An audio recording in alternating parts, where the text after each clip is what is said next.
현 정부의 부동산 정책이 폐기되고 보유세가 2년 전으로 돌아간다고 합니다. 현 정부의 가장 큰 실책 중에 하나가 부동산 정책이고 이번에 대선 결과도 부동산 정책으로 인해서 패배가 주 요인이다 라는 분석들이 많습니다. 처음에 현 정권이 들어섰을 때 많은 사람들이 큰 기대를 했습니다. 그리고 민주당 내에서 이해찬 전 총리가 했던 말들이 굉장히 주옥 같은 말들이었죠. 그것이 바로 100년 집권놀이입니다. 100년. 누가 돼도 당선되는, 민주당에서 누가 나와도 당선되는 이 상황에서 100년 집권론이 강하게 여러분들에게 어필이 됐습니다. 이것은 충분히 가능할 거라고 생각을 했었는데 내부적으로, 그러나 기존 정책을 고수하면서, 특히나 부동산 정책이죠. 이것을 고수하면서 채 5년대 되지 못하고 대선에서 패배를 하면서 100년 집권론은 무용지물이 돼버렸습니다. 왜 이렇게 됐을까요? 왜 이렇게 신뢰를 잃었을까요? 왜 대선에서 필패를 했을까요? 우리가 이 부분에 대해서 정확히 아셔야 됩니다, 여러분들. 그리고 과거 사례, 지금의 현재 사례를 우리가 비교 분석을 해보도록 하겠습니다. 여러분들 잘 아실 겁니다. 노무현 정부 때 이후로 정권이 이제 뺏기게 됩니다. 잘 아시겠지만 이명박 정부에게 뺏기게 되는데 그 가장 큰 요인 중에 하나가 종부세였습니다. 종부세. 그리고 또 하나가 제초안이었습니다. 그래서 종부세와 제초안이라는 이 두 박자, 두 바퀴가 굴러가면서 결국에는 정권이 뺏기게 되는데 가장 큰 의미가 무엇이냐면은 종부세와 제초안, 이 종부세는요, 대상이 2% 미만입니다. 2% 미만이죠. 그리고 제초안 대상자는 몇 퍼센트입니까? 0.002%예요. 근데 많은 국민들 중에 종부세 대상인 2% 미만이고 제초안 대상은 우리가 재건축을 하게 되는 이 대상이 0.002%도 되지 않는 사람들인데 왜 정권을 뺏게 됐을까요? 왜 대선에서 필패를 했습니까? 그 이유는 이 두 가지 세금은 세수에 전혀 기여를 하지 않습니다. 세수가 너무 작아요. 그때마다 변동되는 부분들이 크기 때문에 민심을 잇는 대표적인 정책 중에 하나입니다. 종부세 여러분들이 2%인데 그럼 2%밖에 해당되지 않는데 전체 국민의 98%가 해당되지 않습니다.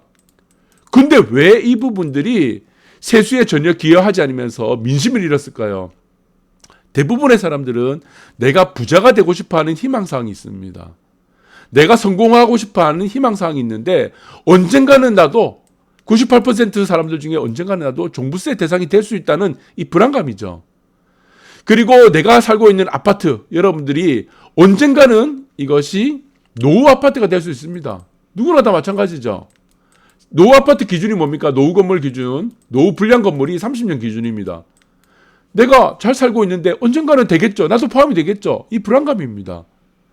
그래서 대부분의 사람들은 희망을 품고 사는 겁니다. 그런데 언젠가는 내가 잘 살게 되면은 종부세 대상이 될 수도 있고 내가 이 아파트에서 계속 살다 보면은 제초안 대상이 될 수 있다는 겁니다. 이 2%, 0.002%에 해당되는 아주 지금 작은 확률이죠. 그런데 누구나 다 이 확률에 들어갈 수 있다는 불안감입니다. 그래서 집을 가진 사람에게 적폐시하고 그리고 2% 종부세 내는 사람들 그리고 제초안 세금 내는 사람들, 재건축 대상자들입니다. 이 사람들에게 지금 굉장한 지금 불로소득이라는 인식을 가져다 주면서 이 반감을 샀습니다.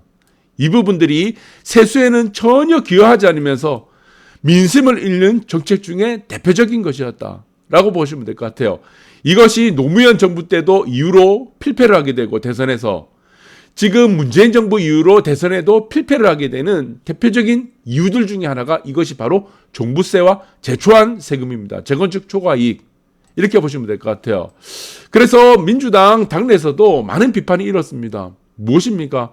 결국에는 소탐대실이죠.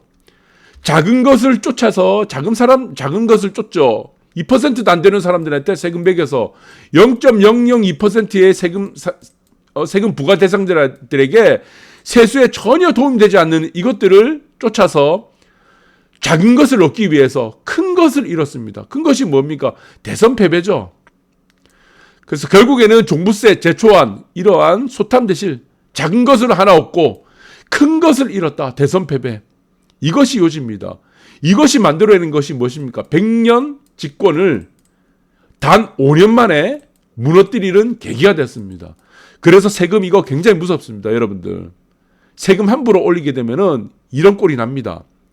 없던 세금을 만들어서 너희들은 나쁜 사람이야. 너희들은 적폐야. 이런 식으로 몰고 가게 되면은 안 된다. 불로소득이란 게 어디 있습니까? 이 세상에. 네, 다 노력입니다. 로또가 불로소득이죠. 로또. 이런 거, 횡재하는 거. 카지노에서 도박하는 거. 그래서 지금 집을 가진 사람에 대한 이러한 불로소득, 재건축을 하게 되면은 이익을 얻는다. 이러한 불로소득, 이런 것들이 정권을 무너뜨리는 계기가 되었습니다. 그런데 또 하나 이변이 일어났습니다. 광주서도 40% 가까운 봉선동, 광주에서 제일 잘 살다는 이 봉선동은 기존에 여러분들이 아시겠지만 98% 민주당 텃밭이었어요. 표밭. 네, 여러분들 아실 거예요. 98%가 나오는 곳이었어요. 이곳이 민주당. 그런데 이번에 어떻게 됐습니까? 봉선동에서 대표적이죠. 광주 봉선동 40% 가까이 나왔습니다. 40%, 38% 넘어가 버렸습니다. 왜 그렇습니까? 네, 마찬가지죠. 이 종부세입니다. 종부세. 똑같습니다. 종부세 플러스 제초안이에요. 잘 살고자 하는 사람들의 열망을 다 꺾어버렸습니다. 이것이. 누가 좋아합니까, 이거를? 나도 종부세 다 내고 싶어 합니다. 내가 잘 살게 되면은, 내가 잘 사는 만큼 나도 세금 내고 싶어 해. 그러나 이러한 부당한 세금, 과도한 세금들이 오히려 반감을 샀다. 그 반감이 어디까지 갔습니까? 광주, 봉선동, 기존에 98%까지 표가 나왔던 이곳까지 이제는 표가 어떻게 됐습니까? 야당 쪽으로 몰고 갔습니다. 네, 그래서 대선에 필패를 하지 않을 수가 없다는 겁니다. 이제는 어땠습니까? 네, 문 정부의 부동산 정책은 이제 폐기 수순으로 들어가는 겁니다. 안 되는 거예요. 자아 성찰이 되고 이제 자기 반성이 되는 겁니다. 그래서 보유세는 2020년 수준으로 돌아간다고 합니다. 어떻게 돌아갑니까? 밑에 있습니다. 종부세율 마찬가지죠. 그리고 마찬가지입니다. 공시지가도 이제 급격하게 올리는 공시지가는 이제 나올 수가 없습니다. 세율도 내리고 공정가액 비율 조정도 하게 되고, 그럼 결국에는 과표입니다. 과표. 핵심은 과표를 낮출 수밖에 없는 거죠. 세부담 어떻게 낮춥니까? 세부담을. 네, 지금 세부담이 2년 전이니까 여러분들 올해는 만약에 계획대로 하려면 이만큼 더 세금이 나와야 됩니다. 한 이만큼 더 나와야 되겠죠. 네, 이게 2022년이에요. 올해.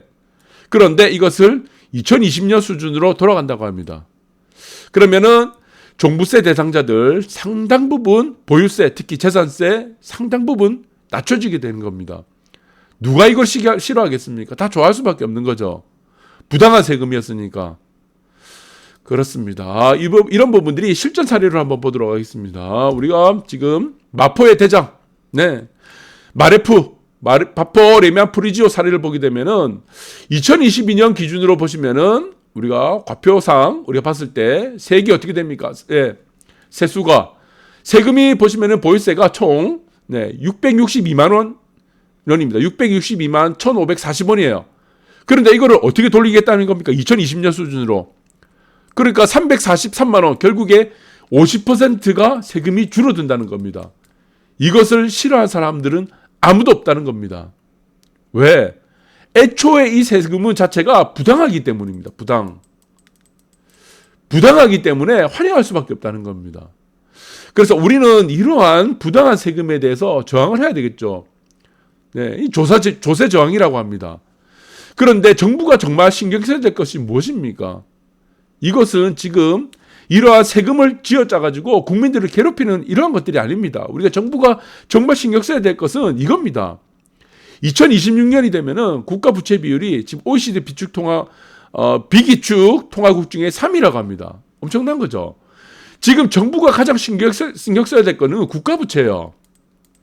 이것을 가장 신경 써야 됩니다. 그런데 지난 5년 동안 어떻게 했습니까? 네, 개인 부채. 개인을 적폐시하면서 개인 부채에다가 네, 은행들 상대로 조여가면서 개인 부채가 그렇게 걱정되면서 왜 세금을 그렇게 올립니까? 이 말이 안 되는 정책이었죠. 그래서 정부는 앞으로 어떻게 해야 됩니까? 국가 부채를 신경 쓰자. 왜 국가 부채를 신경 써야 됩니까? 왜? 저출산. 대표적인 거 저출산이고 그다음에 고령화를 해결해야 됩니다. 고령화. 이것들이 가장 중요한 요인들이다. 그러면 저출산 고령화는 꼭 세금으로 해야 됩니까? 여러분들. 이거를 꼭 세금으로 해서 여성가족부 만들어갖고 세금을 얼만큼 날립니까? 세금을 몇 조씩 날리고 있습니다. 네, 이 저출산 문제를 풀 수 있는 가장 문제. 저출산이 풀리면요, 고령화도 다 풀립니다. 사실, 왜? 지금의 고령화 문제는 뭐 때문입니까? 생산 가능 인구가 줄어들기 때문이죠. 그럼 저출산을 푸는 가장 쉬운 방법. 세금을 들이지 않고 가장 쉽게 하는 방법이 뭐죠? 네, 모든 사람들, 여성들 포함해서 모든 국민들을 이제는 국방의 의무만 지급하면 됩니다. 국방의 의무. 이렇게만 지급하게 되면은 지금 고갈되고 있는 재원들, 여러 가지 국민연금도 있을 거예요. 여러 가지 의료보험도 있을 거예요. 이런 재원들이 다 해결이 됩니다. 그래서 빨리 시급합니다. 우리는 국방의 의무도 여성들도 2년 무조건 국방의 의무를 지고 병역의 의무를 질 수 있는 날들이 빨리 오길 바랍니다. 그리고 여성가족부는 빨리 좀 없앴으면 좋겠습니다. 여성가족부 하나 없애고 종부세 없애버립시다. 우리 제초안 없애버리고 네, 양질의 공급을 민간에서 만들어내는 것, 이것이 뭐라고 했습니까? 이것이 바로 주거복지다. 이렇게 보시면 될 것 같습니다. 감사합니다.